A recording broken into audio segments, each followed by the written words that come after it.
The smell of pine needles and approaching rain filled the air as Mara knelt beside the dying wolf. She had found him at the edge of the forest, where the twisted roots of ancient oaks broke through the earth like gnarled fingers. His silver fur was matted with blood. His breathing came in shallow, desperate gasps, and his eyes, those strange, knowing eyes, locked onto hers with an intensity that made her heart stumble in her chest. Mara should have walked away. Any sensible Omega would have.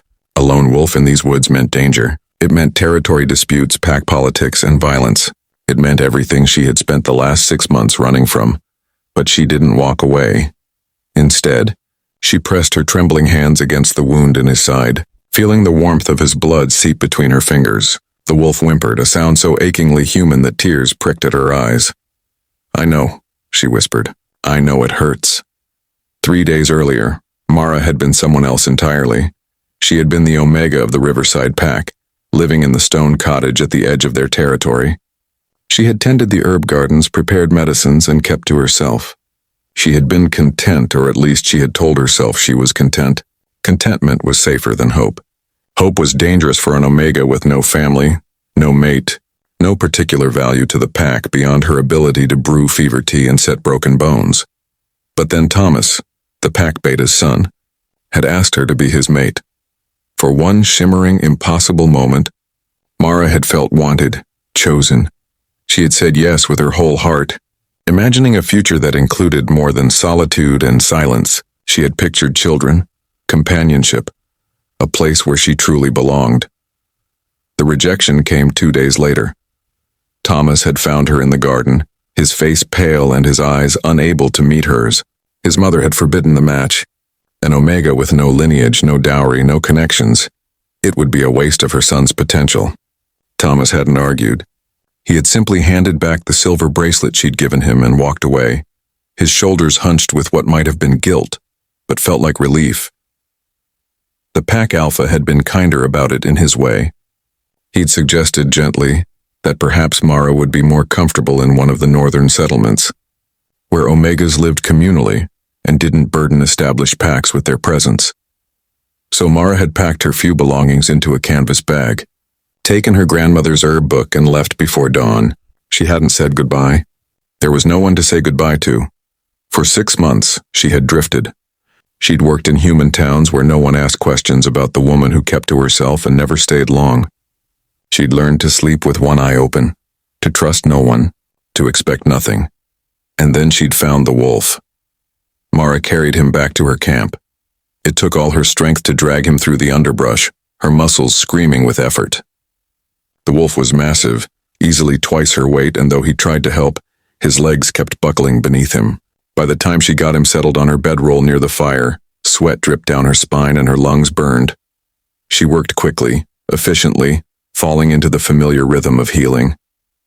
She cleaned the wound, a deep gash across his ribs that looked like it had come from claws, not weapons.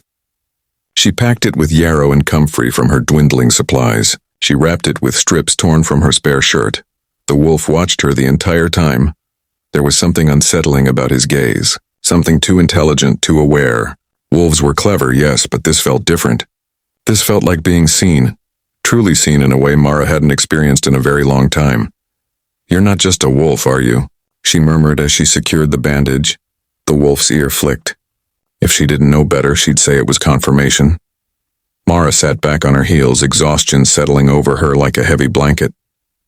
The fire crackled and popped, sending shadows dancing across the trees. Somewhere in the distance, an owl called out, lonely and haunting. "I don't know what you are," she said softly, "but you're safe here.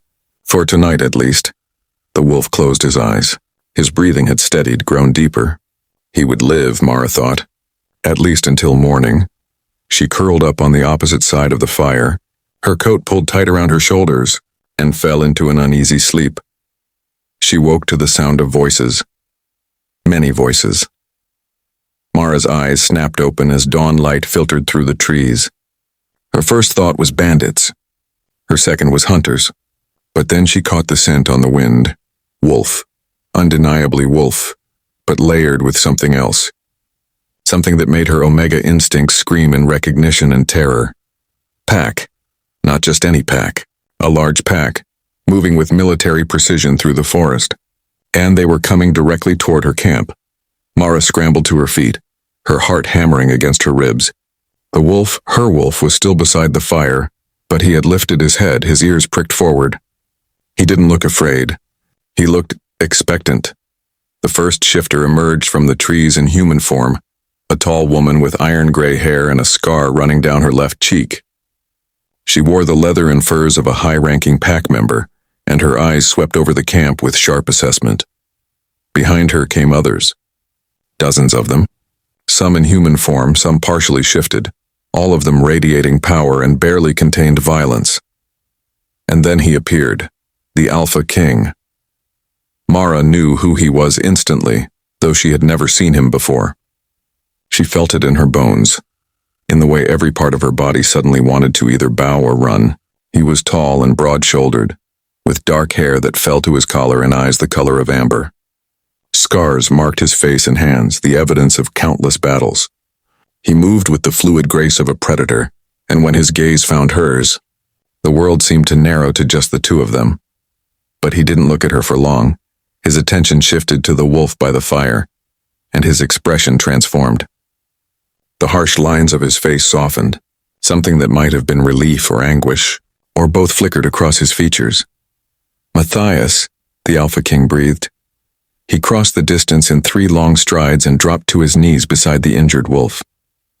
His hands, those large, scarred hands, moved with surprising gentleness as they checked the bandages, assessed the wound. The wolf, Matthias, made a low sound in his throat. His tail thumped weakly against the ground. "You stupid, brave fool," the Alpha King murmured. "You led them away from the pack. You almost died." Mara stood frozen, her mind struggling to make sense of what she was witnessing. The Alpha King, the most powerful shifter in the entire region, the warrior who had united 12 packs under his rule, was kneeling in her camp with tears in his eyes. Finally, he looked up at her. "You saved him," he said. It wasn't a question. Mara's mouth was dry. I found him. He was hurt. I couldn't just... You saved my brother." The words hung in the air between them. Brother. The dying wolf was the Alpha King's brother. The tall woman with the scar stepped forward. "My lord, we should move Matthias back to..." The Alpha King held up a hand, silencing her. He stood slowly, his gaze never leaving Mara's face. "What's your name?" "Mara." Her voice came out barely above a whisper. "Mara," he repeated, as if testing the shape of it. "I am Callum Blackridge, Alpha of the United Packs, and I owe you a debt that cannot easily be repaid." "You don't owe me anything," Mara said quickly. "Anyone would have..." "No." Callum's voice was firm but not unkind. "Not anyone. Most would have been too afraid, too cautious, but you helped him even knowing the risk." He paused, his head tilting slightly. "You're an Omega. It wasn't a question." But Mara nodded anyway. "A lone Omega," Callum continued, his eyes taking in her small camp, her meager supplies, the hollowness in her cheeks that spoke of too many missed meals. With healing skills, Mara said nothing. There was nothing to say. Callum turned to the woman with the scar. "Elena, prepare a litter for Matthias. Be gentle." Then he looked back at Mara. "Will you come with us? Back to the Packlands?"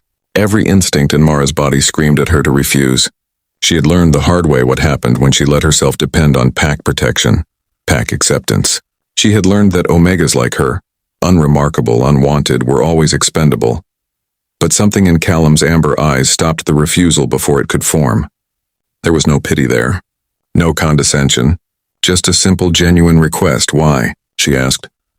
"Because my brother will need continued care while he heals. Because you clearly have nowhere else to go. And because..." Callum hesitated, something uncertain crossing his features for the first time. "Because anyone who would risk themselves for a dying wolf deserves better than to live alone in the forest, afraid of every shadow." The journey to the Packlands took 2 days. Mara walked near the back of the group, feeling painfully out of place among these powerful, confident shifters. They were nothing like the Riverside Pack. There was a unity here, a sense of purpose that ran deeper than simple hierarchy. They moved like a living thing, each member instinctively aware of the others, and Callum was at the center of it all, a steady presence that the others orbited around like moons around a planet. He checked on Matthias frequently, his usual commanding demeanor softening whenever he looked at his brother. But he also checked on Mara. He made sure she had food, that she wasn't falling too far behind, that no one treated her with anything less than respect. It was strange, disorienting, kind. On the evening of the second day, as they set up camp, Callum found her sitting at the edge of the firelight.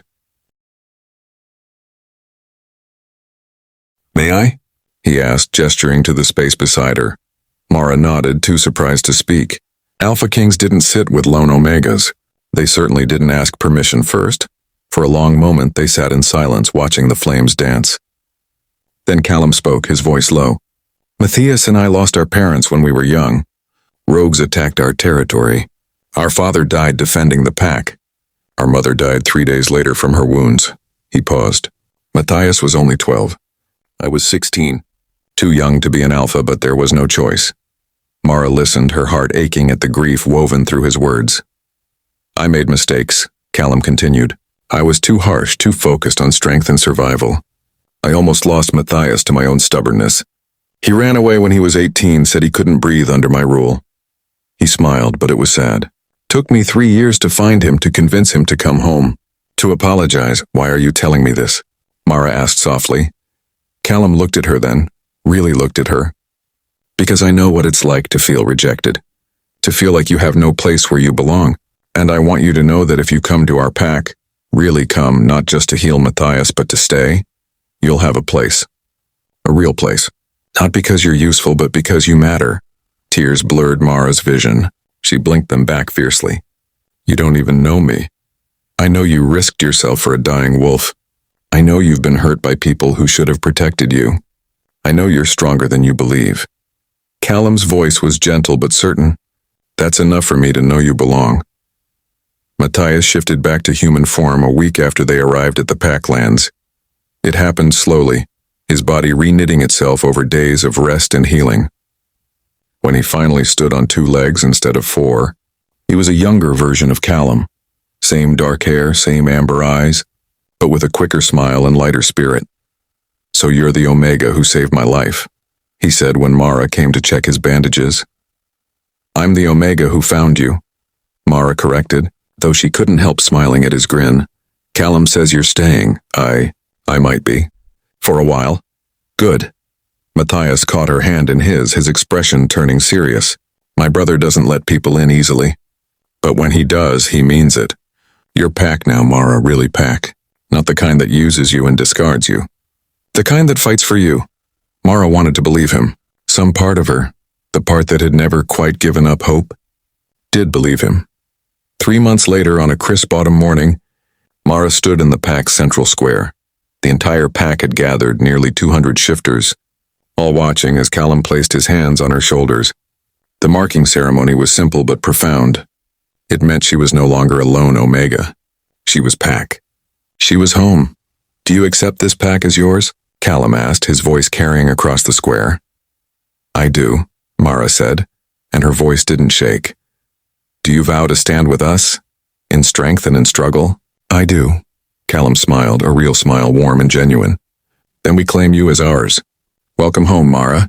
The pack howled their approval, the sound rising into the clear morning sky, and Mara, who had been rejected and dismissed and told she didn't matter, finally understood what it meant to belong. She had saved a dying wolf in the woods, and in return he and his pack had saved her right back.